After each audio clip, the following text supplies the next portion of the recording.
A year ago, I put out a video about why I was using an insanely big 65-inch TV as my desktop monitor. Wow, this thing is big. This is like ridiculously big.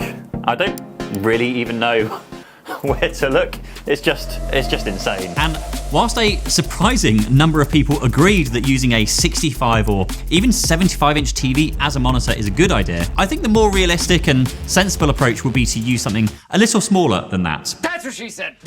So today I want to revisit this type of setup a year later and be able to answer some long-term ownership questions around usability, talk about things like screen burn-in, and ultimately tell you whether it is actually a good idea to use one in place of a proper computer monitor. Because using a TV in place of a monitor does actually have its benefits. Now, TVs already come in the larger sizes that many people want when working on either a Mac or a PC. All that screen real estate to have multiple windows open at once without having to keep switching apps until you find the right one. Picture quality on TVs also can be incredible, particularly on the latest generation OLED screens with those deep dark blacks. They're also the right aspect ratio for gaming, not like the super ultra-wides where many games don't yet support the ultra-wide resolution. Now, many of them also support 120Hz gaming on Xboxes and PlayStations, but that means also for Windows and for Mac, both in gaming but also for productivity. Now, this one runs a maximum resolution of 4096 by 2160, which is again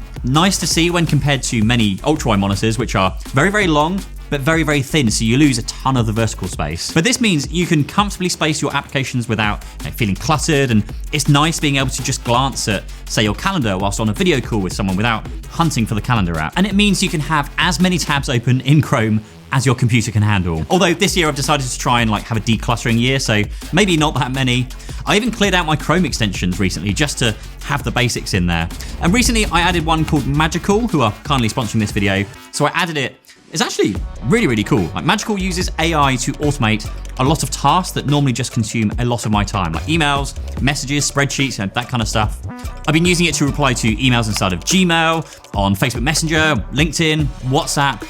Now, one feature I use almost every day is templates, which I use to reply to brand inquiries for sponsorship requests that kind of come through, things like that. It lets me reply with a template, which I make for things that I end up typing out multiple times. But it also lets you include placeholders in the template, so you don't accidentally copy and paste the same response to other people and then make the mistake of forgetting to change their name, for example. And it can even pull this information from other tabs you have open, which is really, really handy if you're kind of emailing someone new.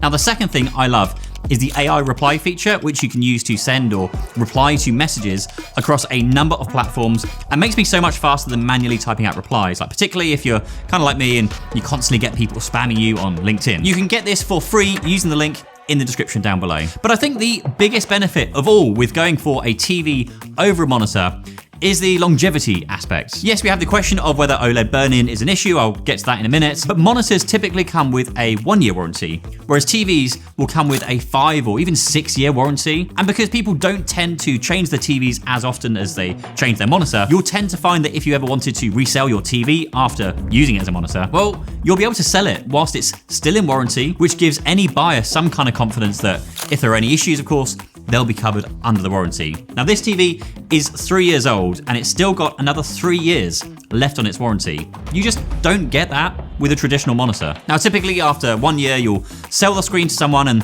they'll take on the risk as to whether it's going to work properly, and if it does, then kind of how long until it breaks. Also, minor thing, but most TVs have a HDMI port that supports ARC, so you can plug in a soundbar like this Bose Ultra soundbar and get really decent sound from this thing. For gaming, for listening to music, for watching content, it just sounds incredible. The TV audio isn't that bad. Again, that's another kind of bonus that comes with using a TV, is that at least A, with pretty much every TV comes with built-in speakers, and number 2, they're gonna be much better than the speakers in pretty much any monitor. But still, using a soundbar into the HDMI ARC input on the TV, or output rather, and now you have a really nice sounding setup. Oh, and also one more really kind of minor thing here. If you wanna pimp your monitor setup with LEDs, then since it's a TV, well, you can get LED strips made specifically for TVs, which will put on a pretty stunning light show on the back wall. Now, I literally just pulled the LEDs off of the back of my TV though, trying to kind of be a little bit less pimp my ride in this studio. So let's get straight down to what it is actually really like using a TV as a monitor. Well, firstly, with a screen of this size, it is incredibly good. I definitely think that 48 inches, which is this one, is the sweet spot for you to use this as a regular desktop monitor. Anything bigger, I'm not saying you're wrong. That's what she said. But then you'd need to sit back a little bit further from the screen, maybe wall mount the TV or have a much deeper desk. Now here I've been using the first generation LG C1 OLED TV, which is 3 years old now, like I said. And since TVs nowadays are also 4K, sometimes even 8K, you also get a decent resolution from them as well. If you put a webcam on top of your TV/monitor, it's gonna look a bit stupid because obviously the webcam is super high up, way higher than it should be on a regular monitor. So you might wanna find like a tripod or maybe just pop it over here on the side somewhere. But yeah, this is a little bit stupid. But in terms of performance with this TV, I definitely prefer utilizing this space with a Mac. But I do have some issues with the M3 MacBook Pro because when I use the 4K resolution, the clarity just degrades and everything comes a bit crap.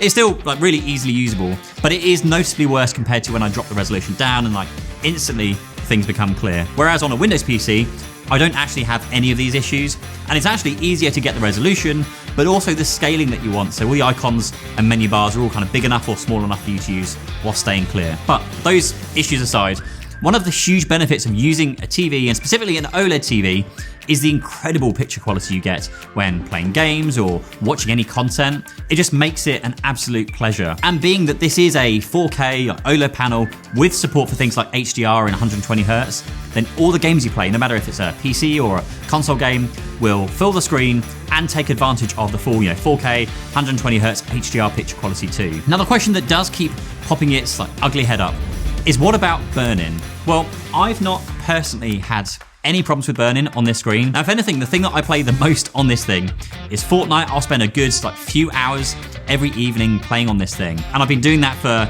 well, when COVID happened. So that's been, what, 3 years ago now? 3 years, pretty much. And every single evening playing Fortnite. And there's no sign of any burn-in from the game whatsoever. And also, aside from a couple of reports of burn-in on Reddit, I've not found any glaringly obvious failings when it comes to burn-in on this TV specifically. Now it is still, I guess, early days for OLED monitors, but this is a 3-year-old TV now, and I would kind of say that's a decent amount of time for people to establish whether or not, burn-in is a thing or not. And for the vast majority of people, it's just not. But with that said, there are some issues when it comes to using a TV as a monitor, like connectivity being one. The C1 that I've got here has 3 HDMI ports on the side, but there's no powered or even unpowered USB-C or Thunderbolts. There's no display port, which kind of sucks, but you can work around that with something like a dock, if you're a laptop user. Second, there is glossy versus the matte finish. Now, there are people who will argue that one is better than the other, but with a glossy screen of this size, the reflection can be really, really distracting. We've actually had a huge amount of trouble trying to set this room up without seeing the reflections. Now, particularly if you have a bright light source behind you or windows behind you. But on the flip side to that, having a glossy screen means that there's no degradation in the image quality, which you can see with some matte finishes. So do I think that you can use a TV as a monitor? Yes, absolutely you can. Do I think you should use a TV as a monitor? Actually, yes, again. Am I going to continue using a TV as a monitor? Kind of. Now, I'm also a huge fan of Samsung's ultra-wide screens when it comes to productivity, particularly the 57-inch mini LED screen. It's currently my daily driver back at home, and I'm really, really enjoying that. And you can go and watch that video up here, which others have commented is the best monitor review they've ever seen. Until next time, cheers.